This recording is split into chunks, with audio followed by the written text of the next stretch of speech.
messieurs, dames, on est vendredi, et qui dit vendredi dit nouvelle vidéo.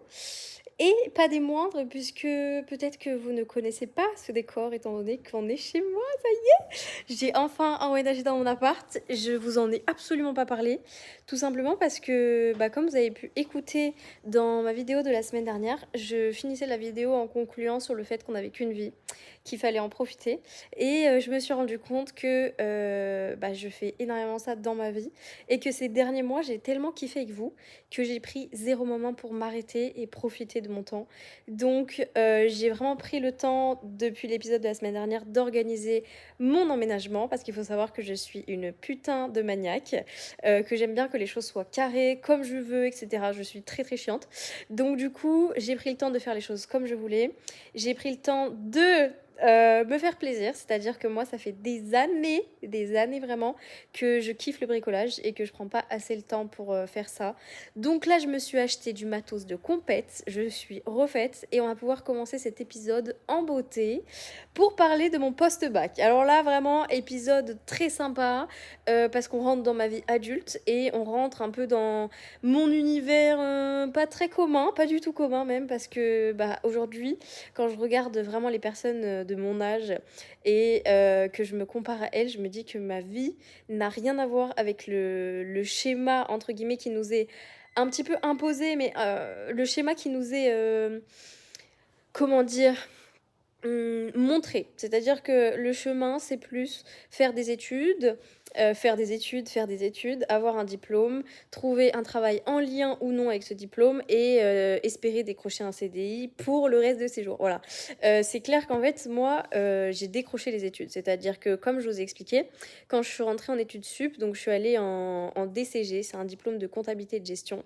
Je me suis fait grave des potes, j'avais mon petit appart à 18 ans et tout, donc j'étais bien. Mais j'étais pas dans une phase de ma vie très saine, c'est-à-dire que je continuais à fumer. À côté de ça, je faisais mes études, j'avais mes potes, on sortait beaucoup, etc. Donc c'était une période très fun, mais pour ma santé, beaucoup moins. C'est-à-dire que à cette époque-là, j'alliais le sport, la fume, enfin bref, ça n'allait pas du tout, il y avait rien qui allait. Donc pour t'expliquer un petit peu, j'ai décroché au moment du Covid. C'est-à-dire qu'il y a eu le premier confinement, j'ai dit non mais c'est bon, moi c'est bon, laisse-moi tranquille, avec tes histoires de cours à distance, c'est pas pour moi du tout.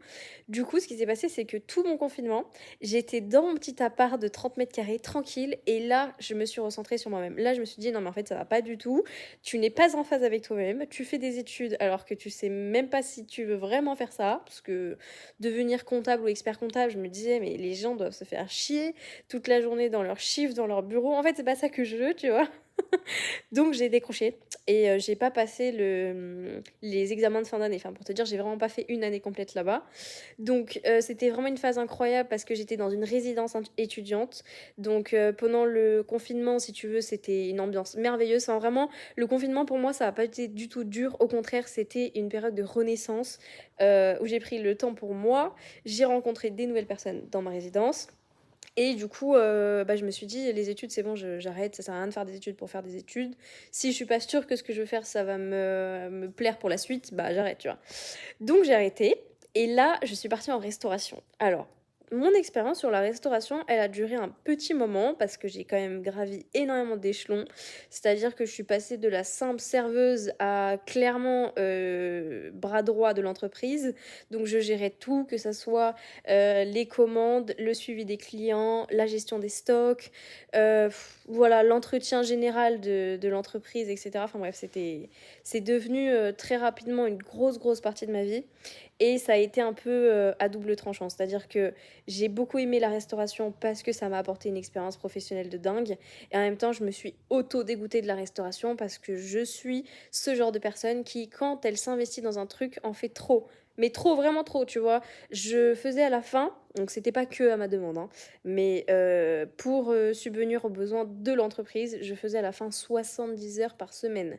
Donc je sais pas si t'es au courant, mais c'est totalement illégal. C'est-à-dire qu'en France, au max du max, je crois que tu peux faire 48 heures par semaine, mais 70 heures en aucun cas c'est légal. Donc tu te doutes bien que je me suis arraché la santé, tout ça Tu verras dans les saisons suivantes que j'ai développé pas mal de talent grâce à ça, donc j'en suis quand même hyper contente parce que j'ai retiré plein de positifs de cette expérience. Mais à côté de ça, je suis sortie avec une tendinite au poignet de mon taf, les vrais savent, que je la garde et je la traîne toujours, même si je la traite et je la soigne.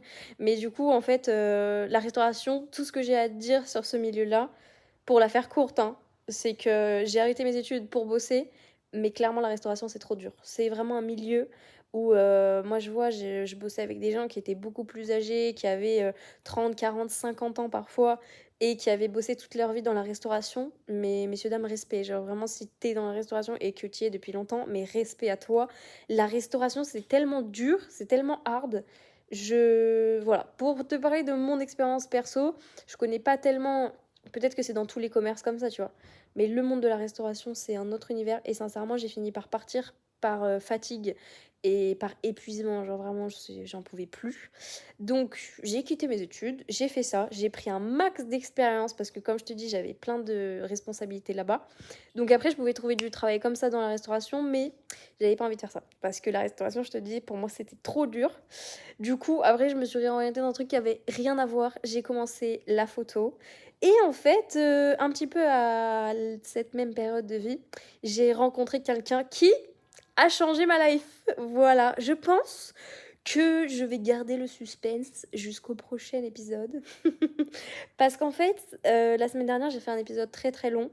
Et j'ai bien envie que tu comprennes que si cet épisode était hyper long, c'était fait exprès. Parce qu'en fait, cette période-là de ma vie, donc j'ai raconté vraiment de ma plus petite enfance jusqu'à la fin de mon adolescence et voilà, le début de ma vie d'adulte. Si j'ai passé autant de temps là-dessus, c'est parce que c'est vraiment des trucs qui m'ont marqué et qui ont fait la personne que je suis aujourd'hui. L'expérience que je te raconte aujourd'hui, la vidéo, tu vois, elle dure moins de 10 minutes, tout simplement parce que, si tu veux, j'ai pris ça avec beaucoup plus de légèreté. C'est-à-dire que mon post-bac, j'étais moins stressée que toutes mes études. Toutes mes études, c'était être la meilleure, avoir des meilleures notes, etc. Mon post-bac, si tu veux, j'ai rencontré tellement des gens avec qui je faisais la fête, etc., que j'étais plus dans l'optique de profiter. Et après, quand il y a eu le Covid, c'est bon, j'ai changé totalement de, comment on dit, d'état d'esprit.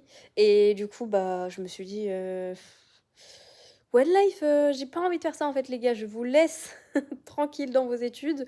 Moi, je vais essayer de faire autre chose. Mais du coup, à la base, j'avais commencé la restauration pour allier le travail et le voyage quand bah, c'était pas la saison, donc quand je bossais pas. Sauf que la restauration, j'ai pas tenu longtemps parce que je me suis trop donnée et c'est vraiment un milieu très très dur. Franchement, c'est vraiment un milieu hardcore. Donc voilà, après, pour t'expliquer, entre mes deux tafs, mes études et tout, j'ai fait beaucoup de voyages. Et aujourd'hui, c'est un truc, mais tu vois, il y a des gens qui aiment voyager, il y a des gens qui n'aiment pas. Et clairement, je fais partie des gens qui aiment voyager. Je fais partie des gens qui ont toujours soif de voir plus, de s'inspirer de plus, et surtout d'apprendre des nouveaux trucs, des nouvelles langues, rencontrer de nouvelles personnes, tout ça. Donc tout ça, on aura l'occasion d'en parler dans l'épisode suivant. Pour t'expliquer un petit peu, le prochain épisode, il va te parler de la rencontre très importante que j'ai faite dans ma vie et il va t'amener jusqu'au présent. C'est-à-dire que le dernier épisode de la saison te parlera 100%, mais alors 100% du présent. Donc là, on est un peu dans la dernière phase de mon passé. Et bientôt, tu vas pouvoir découvrir mon présent, lequel je suis hyper fière et hyper heureuse. Donc, j'espère que tu seras au rendez-vous, j'espère que tu as passé une bonne semaine et que tu regarderas cette vidéo ce week-end tranquille. Moi, je t'avoue que je vais profiter un peu de mon appart, aller mater une série que j'ai pas matée depuis trop longtemps et que j'aime trop. Pour ceux qui connaissent, c'est une série un peu chill qui traite de tous les sujets de la vie. Elle s'appelle Ici tout commence, c'est une série sur la cuisine. Et je vous la recommande. Après tout, il n'y a que 850 épisodes de 30 minutes. Donc ça fait un total de 425 heures. C'est léger. À regarder, c'est chill. Tu peux te la faire en une soirée si t'es vraiment chaud.